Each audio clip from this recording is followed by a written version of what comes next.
আপনাদের জন্য খুবই সোজা এবং দারুণ মজার একটা মাছের রেসিপি নিয়ে হাজির হয়ে গেলাম। আর সেটা হলো ট্যাংরা মাছ ভুনার জন্য এখানে আমি 500 গ্রাম ট্যাংরা মাছ নিয়েছি। এখানে আমি 2 কাপ পেঁয়াজ কুচি নিয়েছি, 5-6টা কাঁচামরিচ মাছ বরাবর একটু ফালি করে নিয়েছি, আর নিয়েছি 1 টিস্পুন আদা বাটা, 1 টিস্পুন রসুন বাটা, 1 কাপ টমেটো একটু ছোট টুকরো করে কেটে নিয়েছি, আর নিয়েছি 1 টেবিল স্পুন মরিচ গুঁড়া, আর হাফ টেবিল স্পুন নিয়েছি হলুদ গুঁড়া, আর কিছু ধনেপাতা কুচি। মাছগুলো লবণ আর হলুদ গুঁড়া দিয়ে মেখে নিয়েছি। এখন আমি মাছগুলো ফ্রাই করে নিব।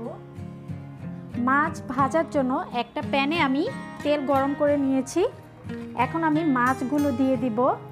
মাছগুলো খুব কড়া করে ভাজবো না, হালকা একটু ভেজে নিব। আপনারা চাইলে কিন্তু মাছ না ভেজে শুধু মশলা কষিয়েও রান্না করতে পারেন, তবে আমি মাছ ভেজে রান্না করব, কারণ আমার কাছে ভেজে মাছগুলো ভুনা করলে খুবই মজা লাগে।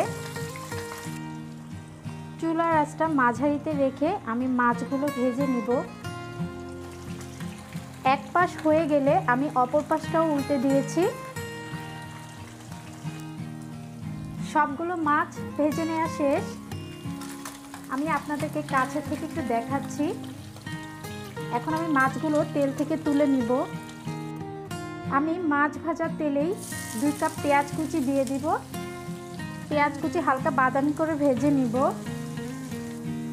পেঁয়াজ যখন এরকম বাদামি রঙের হয়ে আসবে, এই পর্যায়ে আমি আদা আর রসুন বাটা দিয়ে দিব, আর সেই সাথে 1 কাপ টমেটো দিয়ে দিব, আর সামান্য একটু পানি দিয়ে দিব।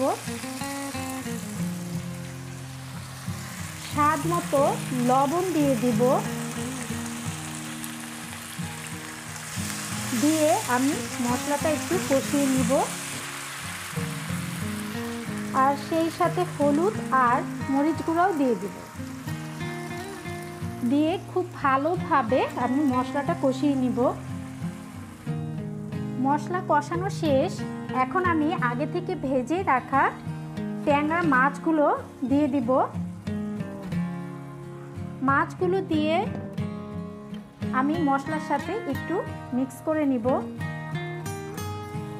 এখন আমি ভেজে রাখা 1 টিস্পুন জিরার গুঁড়া দিয়ে দিব, আর সেই সাথে 5-6টা কাঁচামরিচ দিয়ে দিব।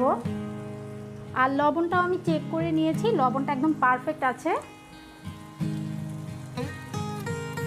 আর প্রায় হাফ কাপের মতো আমি একটু পানি দিয়ে দিব।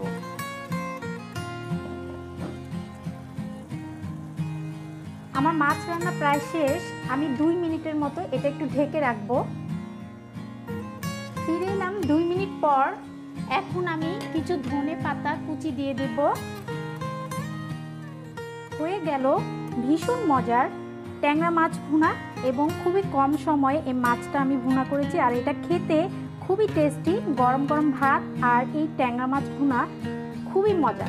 আশা করি আজকের রেসিপিটা আপনাদের ভালো লেগেছে। ভালো লেগে থাকলে প্লিজ আমাকে সাবস্ক্রাইব করতে ভুলবেন না। সবাই অনেক ভালো এবং সুস্থ থাকবেন। আল্লাহ হাফেজ।